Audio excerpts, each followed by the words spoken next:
I managed to get away to the ocean for a week in late June. One beautiful day, the surf looked mild, and I waded into the water for a quick swim. The next thing I knew, a wave knocked me down. For a moment, I was unable to get up, the water churning above me. I've spent much of my life in the ocean, from a childhood floating in the gentle waters off Miami beaches to wetsuit-clad boogie boarding in the formidable breakers off San Francisco's Ocean Beach, to playing with my kids in the sunny surf of Santa Monica, to swimming with dolphins in the Hawaiian seas. This spring, I took a weekly dive into the cold April waters off Brooklyn as a life-affirming escape from total lockdown. In other words, I'm a confident ocean swimmer. But this wave took me by surprise. I just didn't see it. It didn't look like much to me. Feeling myself pushed against the sand, I knew to remain calm, to trust that if I waited, there'd be a moment when I could get to my feet and come up for air. But as soon as I'd laughed it off, the very next wave knocked me flat on my back again. This time I took a gulp of water and fear rushed through me. When I could get up again, I took these waves more seriously. Perhaps you remember the story of Grace Fusco, who died at age 73 of the novel coronavirus, just hours after her son died, 5 days after her daughter died, and the day before her other son died. The tragic news of the Fusco family's deaths hit on March 18th, representing the scale and toll of COVID-19 with shocking force, just as the first wave of the pandemic was crashing over our heads. It's hard to remember how little we saw it coming, how much was unknown, how quickly the information was changing. That day, March 18th, Governor Cuomo signed an executive order limiting non-essential businesses to no more than 50% of their workforce on site. The very next day, he changed it to 25%, and the very next day, all non-essential businesses were ordered closed. That feeling of being suddenly, shockingly underwater, tossed so we can't tell what's up and what's down. In Hebrew, the word for crisis is the same as the word for a powerful wave, mashber.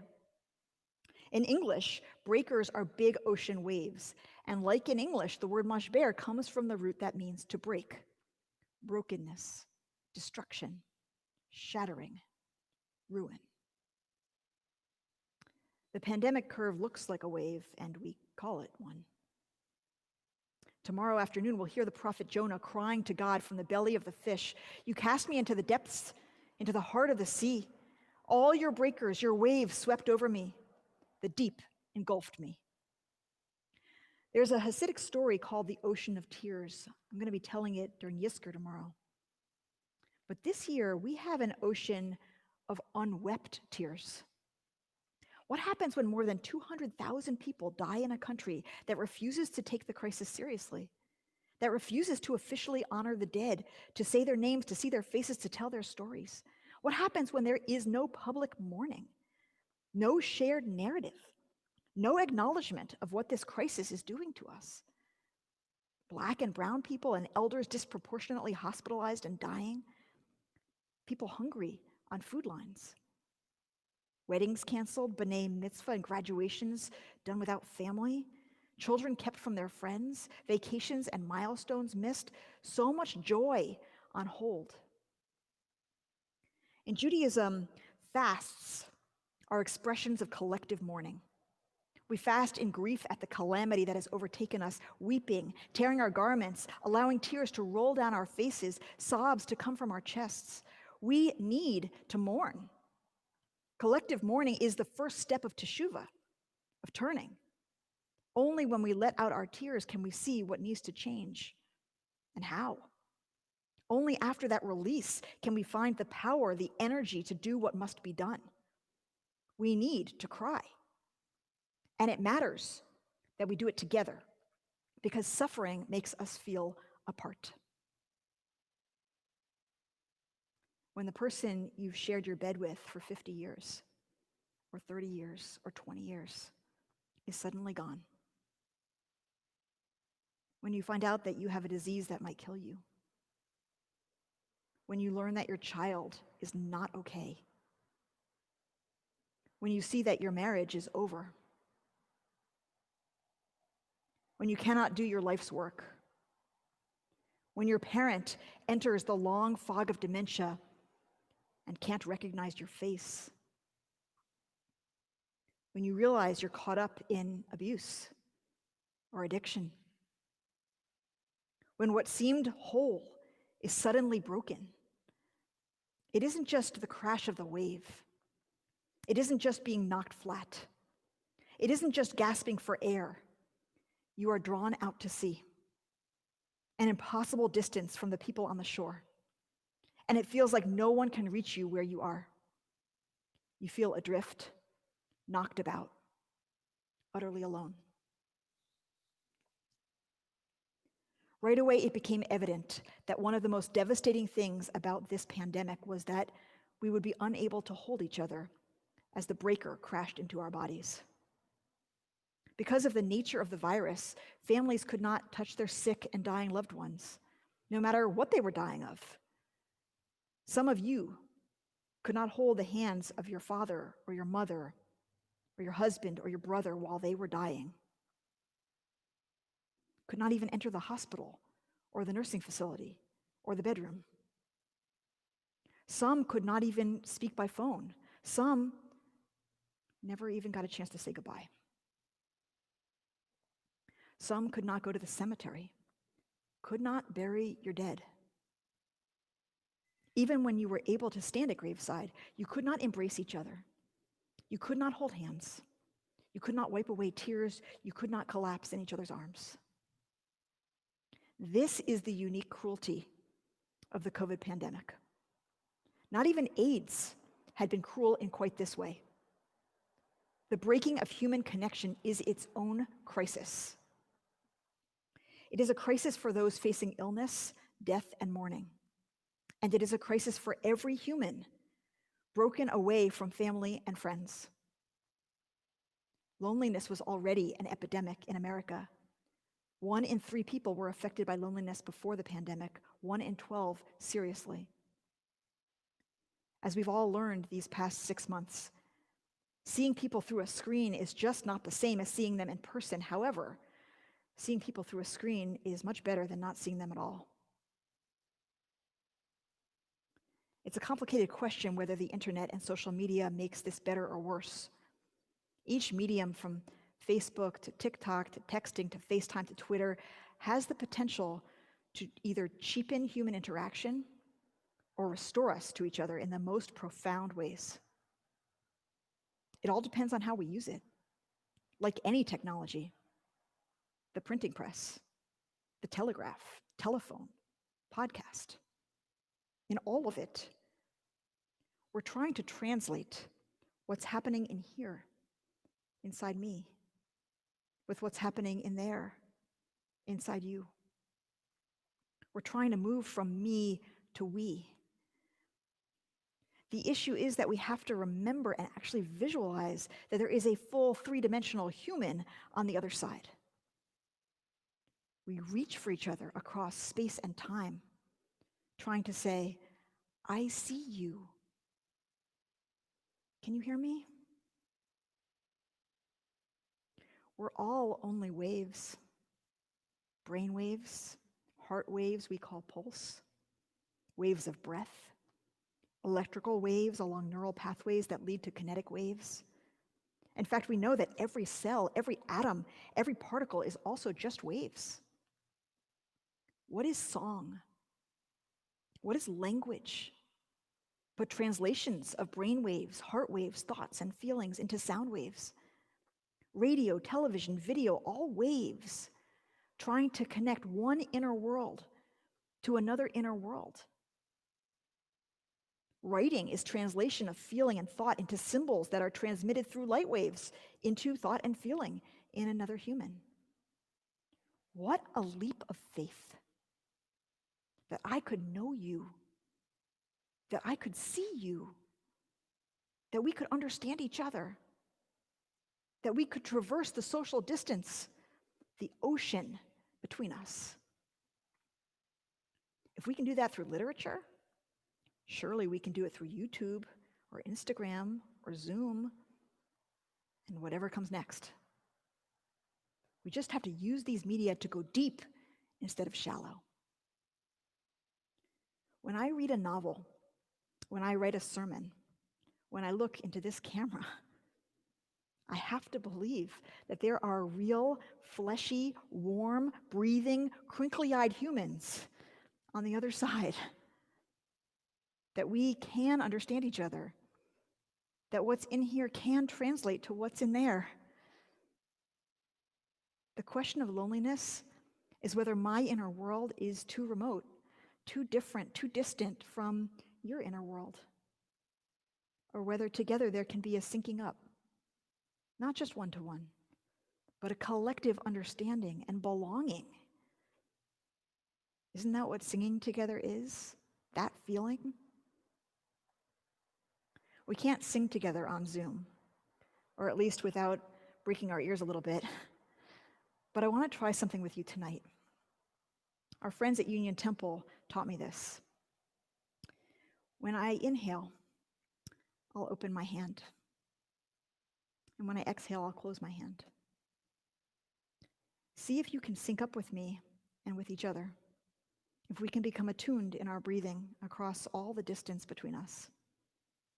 If you're on Zoom, you can see the people around you and try a big collective wave resonance, as if you're singing together. And if you're not able to see the Zoom, like me, you just have to trust that you're connected to hundreds of other people out there, and that it matters. It matters for you to breathe with us. I'm going to take this leap of faith with you, okay?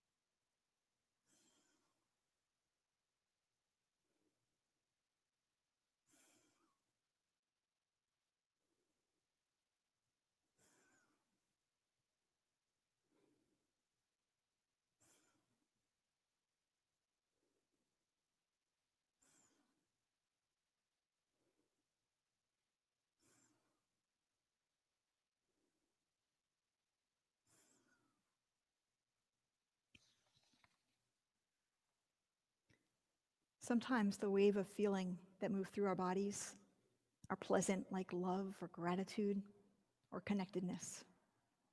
And sometimes they're unpleasant, like grief or fear or loneliness. Sometimes they're so powerful we feel like we can't stand it. Sometimes we do things to numb ourselves to our waves of feeling. For me, sometimes twilight is a time of melancholy, and I can feel a wave of loneliness coming on. I think that at its essence, it's a fear that I will live and die alone. I think to some degree, at least a little bit, this is a fear we all share. There are ways through touch or words or art or listening or love that we can feel utterly seen and understood and known. But underneath it all, that existential loneliness is still there. There are always some aspects of in here that cannot be translated to in there. Some things that will never be understood. Sometimes, in those lonely moments of twilight, I distract myself. But sometimes I just sit in the darkening room and I let the wave break over me. And I let it turn into tears if it will. When I have the courage to do that, it's always better. We're alone, and we're not alone. In Tuesdays with Maury Schwartz tells a story. This is a story about a little wave bobbing along in the ocean, having a grand old time. He's enjoying the wind and the fresh air until he notices other waves in front of him crashing against the shore. My God, this is terrible, the wave says. Look what's going to happen to me. And then along comes another wave. It sees the first wave looking grim, and it says, why do you look so sad? And the first wave says, you don't understand. We're all going to crash. All of us waves are going to be nothing. Isn't it terrible? And the second wave says, no, you don't understand. You're not a wave. You're part of the ocean. Part of the ocean, the first wave says. Oh, part of the ocean. Of course, the main message of this story is that our separateness is an illusion, that we're part of a great ocean of being. But there's another part of the story that I don't want you to miss. At first, it seemed like the little wave was all alone, but then he had a friend who accompanied him and comforted him when he was most afraid and most sad. We hear this, we know this, and yet, when another morning comes and we wake to realize that our loved one is still dead, or when we get a call that someone we love has fallen ill, it still feels like we're so alone and so small in that vast ocean. There's a story in the Talmud of a terrible shipwreck. When the rabbis learn that none other than Rabbi Akiva was on board, they tear their garments and they mourn and they weep for the bright light in Israel that has perished. But Rabbi Akiva did not die in that shipwreck. He survived. And later, he said that he survived by holding on to a plank of the ship, a piece of the broken vessel. And wave after wave, he nodded his head. Those who know how to surf can tell us that the key to survival is acknowledging when a wave is just too big, accepting when a wave is too strong, and bowing beneath it to reduce its impact. We don't know if a next wave is coming to New York, or how big it will be, or how deadly. This time we will bow as soon as we see it coming. We will do what we must do to keep each other safe, to protect essential workers, and we will commit to eliminating the inequality laid bare in its wreckage. On my day at the beach in June, when the second wave knocked me down, I wasn't alone. I was there at the sea with a good friend. In fact, 2 years earlier, this same friend and I had been swimming at the same shore when a wave hit her from behind and she went under, swallowing water. We were out a little deep, and suddenly the waves felt menacing. I could see the fear in her eyes, and I reached out and I held her hand and I guided her back to land. This time, the situation was reversed, and she reached out to me. Perhaps because I was embarrassed to have been knocked off my feet. Perhaps because of the habit of social distancing, I would not take her hand in that moment, insisting instead that I could do it on my own. I've got it, I said. I've got it, I'm fine. I could do it on my own. I was fine.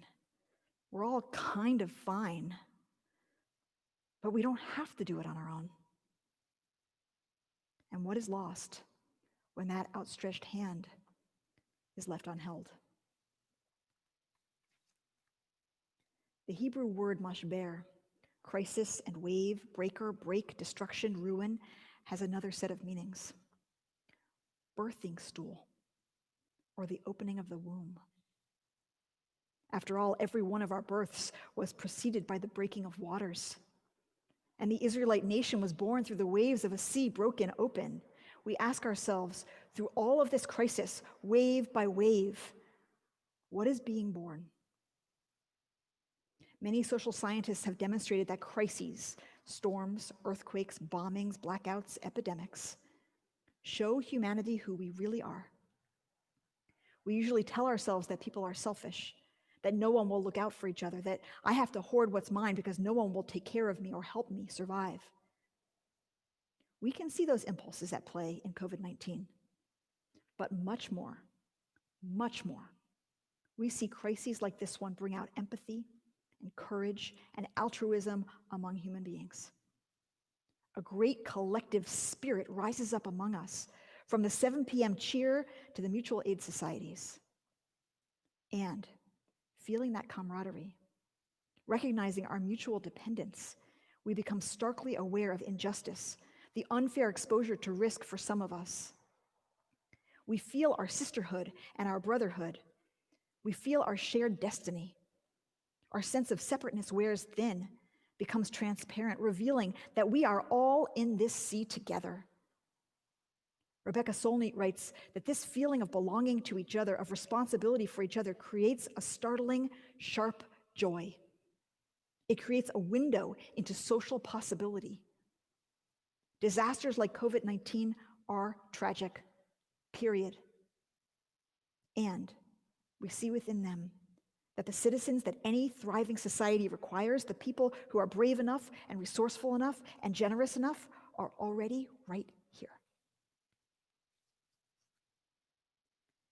I was speaking to a member of our congregation who's battling cancer, who did round after round of chemo and made it through surgery, and then they found more cancer. And so she began another wave of treatment. And she said to me recently, not knowing what I was planning for this sermon, okay, so I got knocked down. I got water in my nose, but I'm getting up again. I am getting up again. Sometimes we get knocked down. Sometimes we get pulled out to sea. Sometimes we weep a sea of tears. Sometimes we cannot even cry. Holy One, help us to bow when the wave is too big. Give us the courage to reach for the outstretched hands and the strength to get up again. And remind us that we're all waves, thinking and feeling and hurting and loving and lonely and belonging and grateful and grieving, all just waves, all part of the ocean.